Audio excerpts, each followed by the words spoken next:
नमस्कार दर्शकों, जी times news 24 live में आपका स्वागत है।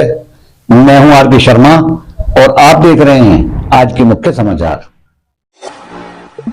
यूपी के 3 करोड़ से ज्यादा बिजली उपभोक्ताओं के लिए खुशखबरी, जमा सिक्योरिटी पर मिलेगा 303 करोड़ का ब्याज। यूपी पावर कॉर्पोरेशन ने प्रदेश के 3.30 करोड़ विद्युत उपभोक्ताओं के लिए अच्छी खबर है। उपभोक्ताओं को उनकी जमा सिक्योरिटी राशि पर वर्ष 2023-24 के लिए 6.75% की दर से ब्याज मिलेगा। ब्याज की धनराशि उपभोक्ताओं के बिजली बिल में समायोजित की जाएगी। मई और जून के बिल में उपभोक्ताओं को ब्याज की धनराशि कम कर बिल बिजली कंपनीज जारी करेंगी। यूपी बोर्ड का 20 मई के बाद मिलेगा 10वीं 12वीं का अंक पत्र। यूपी बोर्ड की हाईस्कूल और इंटरमीडिएट परीक्षा में पंजीकृत 55,25,342 छात्र छात्राओं को 20 मई के बाद अंक पत्र सह प्रमाण पत्र मिलने की उम्मीद है। बोर्ड ने परीक्षा परिणाम तो 20 अप्रैल को ही घोषित कर दिया था, लेकिन अब तक अंक पत्र छपकर क्षेत्रीय कार्यालयों को नहीं मिल सके। उम्मीद जताई जा रही है कि इस सप्ताह के अंत तक अंक पत्र सह प्रमाण पत्र प्रयागराज, मेरठ, वाराणसी, गोरखपुर और बरेली क्षेत्रीय कार्यालयों में पहुंच जाएंगे। अयोध्या राम मंदिर में 8 द्वारों का होगा निर्माण, सप्तमंडप के फाउंडेशन का काम तेज। राम मंदिर की परिधि में अलग अलग प्रवेश व निकास के लिए 6 द्वार का निर्माण कराया जाएगा। इसमें जन्मभूमि पथ से प्रवेश के अलावा अंगद टीले से होकर आने वाले निकास द्वार तो तय हो चुका है। इसके अलावा क्रॉसिंग 3 जो वीवीआईपी प्रवेश व निकास का द्वार था, उसे इन दिनों निर्माण सामग्रियों के लोडिंग व अनलोडिंग के लिए प्रयोग किया जा रहा है। प्राइवेट हॉस्पिटल चला रही डॉक्टर्स को राहत, नवीनीकरण के लिए नहीं तैयार करना होगा कागजों का पुलिंदा।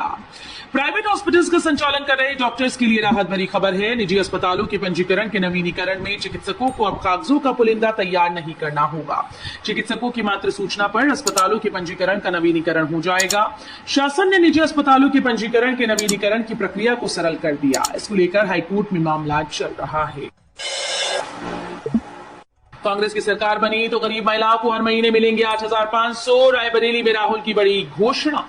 रायबरेली में चुनावी जनसभा को संबोधित करते हुए कांग्रेस के पूर्व अध्यक्ष राहुल गांधी ने बड़ी घोषणा की। राहुल गांधी ने कहा कि केंद्र में कांग्रेस की सरकार आने पर गरीब महिलाओं के खाते में हर महीने 8,500 रुपए दिए जाएंगे और साथ ही बेरोजगार युवाओं को 30 लाख सरकारी नौकरी दी जाएंगी। गांधी परिवार के रिश्तों का बखान करते हुए गठबंधन प्रत्याशी राहुल गांधी ने सोमवार को कहा कि 4 जून को केंद्र की सत्ता ने भारतीय जनता पार्टी की विदाई होने के बाद कांग्रेस देश की अर्थव्यवस्था में सुधार करेगी और घरेलू उद्योगों को चीन से मुकाबला करने में सक्षम बनाएगी। प्रयागराज के लोगों के लिए खुशखबरी है। 8 करोड़ की लागत से इस सड़क का होगा चौड़ीकरण। महाकुंभ को लेकर कई सड़कों का चौड़ीकरण किया जाना है। 2 किलोमीटर लंबी 4 लेन सड़क के 2 विभाग मिलकर चौड़ीकरण करेंगे। एक विभाग लगभग 500 मीटर तक लाला लाजपत राय रोड को 6 लेन करेगा। दूसरा विभाग दूरदर्शन केंद्र से कमिश्नर कार्यालय के सामने वाली 4 लेन सड़क को मजार तिराहे तक 2 से 3 मीटर तक चौड़ाई बढ़ाएगा। मायावती का ऐलान, केंद्र की सत्ता में आए तो अलग अवध राज्य की स्थापना करेंगे। बहुजन समाज पार्टी की राष्ट्रीय अध्यक्ष मायावती ने राजधानी लखनऊ के सरोजनी नगर में आयोजित चुनावी जनसभा में कहा कि केंद्र में बसपा सरकार बनने पर अलग अवध राज्य की स्थापना की जाएगी, जिसमें लखनऊ भी शामिल होगा। उन्होंने कहा कि भाजपा और आरएसएस मुफ्त राशन देने का प्रचार गांव-गांव जाकर कर रहे हैं, नमक अदा करने के बदले वोट मांग रहे हैं। अब होली और विजयादशमी की तिथियों पर मतभेद नहीं, 2026 के त्योहारों की तिथियां घोषित। 2026 में होली और विजयादशमी की तिथियों पर मतभेद नहीं रहेगा। काशी से प्रकाशित हर पंचांग में एक ही तिथि रहेगी। इस पर काशी विद्वत परिषद, ज्योतिषविद और विभिन्न पंचांगों के संपादकों ने मुहर लगा दी। 4 मार्च 2026 को होली मनाई जाएगी। साथ ही 2026 तक के 30 त्योहार सभी तिथियों की घोषणा भी कर दी गई। सीएम योगी बोले, सपा ने युवाओं के हाथों में तमंचे तो भाजपा ने टैबलेट थमाए। बुंदेलखंड की सियासत में बांदा चित्रकूट संसदीय सीट विशेष महत्व रखती है। इस सीट पर सभी दल जीतना चाहते हैं। कांग्रेस, कम्युनिस्ट, बसपा के बाद अब इस सीट पर 2014 से भाजपा का कब्जा है। एक बार फिर इस सीट पर कांटे की टक्कर है। मतदान को महज 8 दिन शेष बचे। सीएम ने कहा कि सपा ने युवाओं के हाथों में तमंचे तो भाजपा ने टैबलेट थमाए हैं। दिल्ली मेरठ एक्सप्रेसवे पर क्रॉसिंग रिपब्लिक के पास निकास का रास्ता खुला। दिल्ली से आने वाले वाहनों को होगी इस सुविधा। National highway authority of India ने दिल्ली मेरठ एक्सप्रेसवे पर क्रॉसिंग रिपब्लिक सोसाइटी से आगे निकास रास्ता खोल दिया। इससे दिल्ली की तरफ से आने वाले वाहन चालकों को राहत मिलेगी। वो इस कट से एक्सप्रेसवे से बाहर आ सकेंगे। एक्सप्रेसवे से बाहर निकलने के लिए लोगों को इससे पहले डासना तक 10 किलोमीटर लंबा अतिरिक्त चक्कर काटना पड़ रहा था। सिर्फ नाम की स्पेशल ट्रेन, किराया और यात्रा का समय दुगना, राहत के बजाय मुसीबत भरा सफर। गर्मियों की छुट्टियों में यात्रियों की सहूलियत के लिए रेलवे ने लगभग 50 स्पेशल ट्रेन चलाई हैं। इन ट्रेन का सामान्य किराया सामान्य की अपेक्षा में 1.5 गुना है। इस तरह यात्रा पूरी करने में भी ये ट्रेन सामान्य की अपेक्षा दुगना समय ले रही है। परसों 04-313 Muzaffarpur Dehradun special express Moradabad junction पर 11 घंटे लेट पहुंची। यूपी के जिले में 7,000 शिक्षकों के एनपीएस खाते में 8 महीने से नहीं पहुंचे रुपए। प्रयागराज के परिषदीय विद्यालयों में कार्यरत तकरीबन 7,000 शिक्षकों के खाते में 8 महीने से राष्ट्रीय पेंशन योजना की कटौती की 33 करोड़ की धनराशि नहीं पहुंची। इससे प्रत्येक शिक्षक को हर महीने हजारों रुपए ब्याज का नुकसान हो रहा है। एनपीएस के रूप में हर महीने वेतन की 10% कटौती होती है।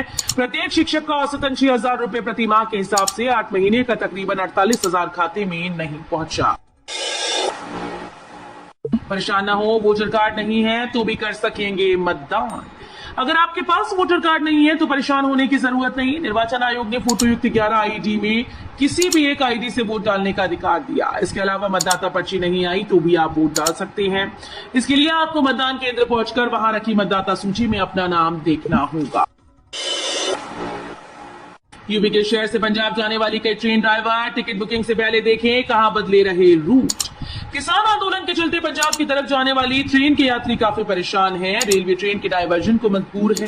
रविवार को भी आगरा से गुजरने वाली 1.5 दर्जन से अधिक ट्रेन डायवर्ट होकर चली। पंजाब से आने वाली अधिकांश ट्रेन घंटों लेट चल रही हैं। आगरा से प्रतिदिन करीब 2 दर्जन ट्रेन पंजाब की ओर जाती हैं और वहां से आती हैं। पंजाब में हजारों किसान अपनी मांगों को लेकर बीते कई दिनों से रेलवे ट्रैक पर बैठे हैं। राजनगर एक्सटेंशन में रहने वालों के लिए आई राहत वाली खबर। इस महीने पूरा हो जाएगा ये काम। गाजियाबाद के राजनगर एक्सटेंशन और उसके आसपास के इलाकों में रहने वाले लोगों के लिए राहत भरी खबर है। राजनगर एक्सटेंशन के मुख्य मार्ग पर यू टर्न बनाने का काम इसी महीने पूरा हो जाएगा। एलिवेटेड रोड के गोल चक्कर से हापुड़ चुंगी तक यू टर्न का निर्माण किया जा रहा है। 12 मुख्यमंत्रियों के साथ आज नामांकन करेंगे पीएम मोदी। सांसद और विधायक भी रहेंगे मौजूद। प्रधानमंत्री नरेंद्र मोदी आज मंगलवार को देश के 12 मुख्यमंत्रियों के साथ नामांकन करेंगे। इसमें भाजपा शासित और गठबंधन वाले राज्यों के मुख्यमंत्रियों के नाम शामिल है। कई मुख्यमंत्रियों का कार्यक्रम भी जिला प्रशासन के पास आ गया। उसी हिसाब से तैयारियां भी कर ली गई। उसी हिसाब से राष्ट्रीय लोकदल के राष्ट्रीय अध्यक्ष जयंत चौधरी भी रहेंगे। रायबरेली में सीएम योगी बोले राहुल वोट मांगते हैं रायबरेली से और समर्थन मिलता है पाकिस्तान से। मुख्यमंत्री योगी आदित्यनाथ सोमवार को रायबरेली के सरेनी पहुंचे। यहां उन्होंने जनसभा कर प्रदेश सरकार के मंत्री दिनेश प्रताप सिंह को लोकसभा चुनाव में कमल के फूल पर बटन दबाकर विजयश्री दिलाने की अपील की। उन्होंने आह्वान किया कि अब की बार 400 पार में रायबरेली भी रहेगा, क्योंकि अवैध केसरी और अयोध्या के पावन धरा का क्षेत्र है। सीएम ने कहा कि पुलवामा में भारत के जवान शहीद हुए थे।